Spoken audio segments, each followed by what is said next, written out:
अस्सलाम वालेकुम। खालिद सैफुद्दीन आपके साथ 18 अगस्त की कॉल लेकर।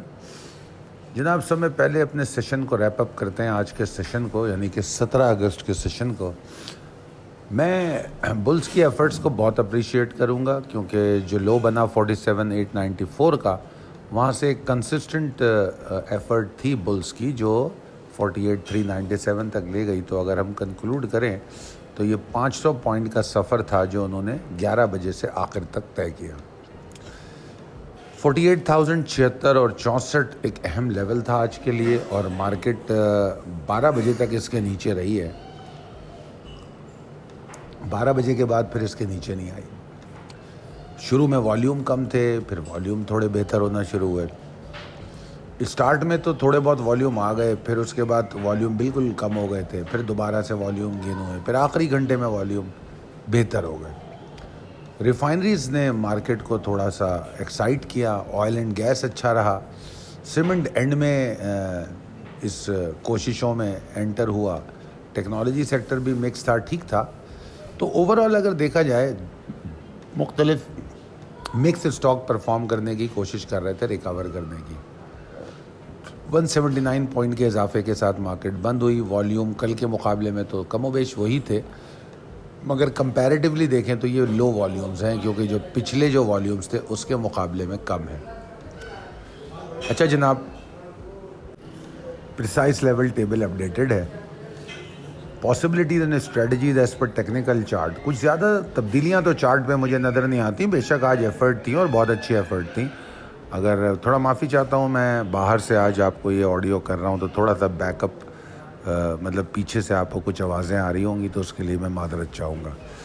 तो मैं समझता हूँ कि bull still need to do more, और 48,327 पिछले दिनों में, पिछली कॉलों में एक अहम सपोर्ट थी, अगर आपको याद हो।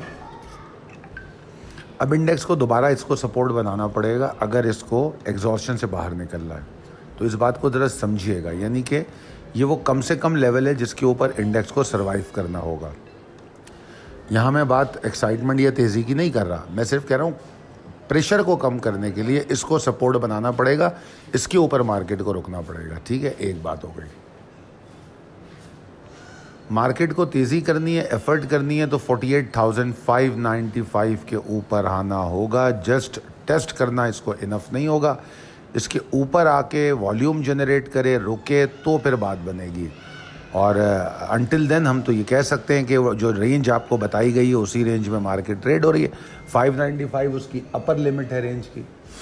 तो मैं ये समझता हूँ कि इस बात को समझना चाहिए। और ये 595 का जिक्र तो इस पूरे हफ्ते में होता रहा है, तो मैं नहीं समझता आप इसे भूल सकते हैं। ये लेवल मैंने दिया 47,645 का एरिया दिया, 100 पॉइंट का जो ये एरिया है, ये इस वक्त मार्केट में प्रेशर पैदा कर सकता है, सेलिंग प्रेशर पैदा कर सकता है। और अगर आपको कल की कॉल याद हो तो आपको याद होगा जो कल कॉल दी गई थी आज के लिए, तो इसमें इसी लेवल को इमीडिएट टारगेट दिया गया था। यहाँ तक आज इंडेक्स आया नहीं, हमने उससे पहले ही रिकवरी देख ली। तो अगर 48,595 के ऊपर ट्रेड करे तो वो बुल्स को एक्साइट करेगा, 49,000 दोबारा टेस्ट करने की कोशिश करेगा। और जब मार्केट 49,000 के पास जाएगी तो वहाँ हम इसकी क्लोजिंग देखेंगे, और फिर हम बुल्स की पावर को गेज करेंगे ताकि हम मार्केट का अपना अगला टारगेट सेट कर सकें। ठीक है ना। उस वक्त तक, जब तक 48,595 के नीचे है, जो परफॉर्मिंग स्टॉक हैं उनको एंजॉय कीजिए। सिलेक्टिव रहने का ये फ़ायदा है, इसीलिए मैं आपको सिलेक्टिव रहने पर बहुत ज़ोर देता हूँ।